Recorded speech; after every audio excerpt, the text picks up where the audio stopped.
सलमान खान अपघाताच्या रात्री मद्य प्यायला नव्हता, तसंच त्याच्या ब्लड सॅम्पलशी छेडछाड केली गेली होती।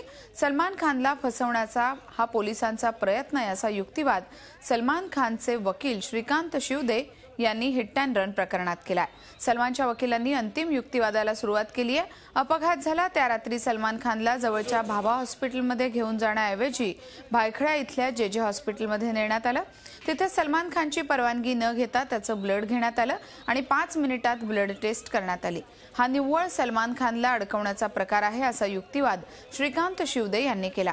तर जेडब्ल्यू मॅरियट मधील पार्किंग असिस्टंट कल्पेश वर्मा आणि अपघातस्थळी उपस्थित असलेल्या फ्रान्सिस यांनी दिलेल्या जबाबानुसार सलमान खानच्या तोंडाला दारूचा वास येत नव्हता, तर तो पूर्ण शुद्धीत होता असा युक्तिवाद श्रीकांत शिवदे यांनी केला। हा युक्तिवाद उद्याही सुरू राहणार आहे। झी 24 तास रहा एक पाऊल पुढे।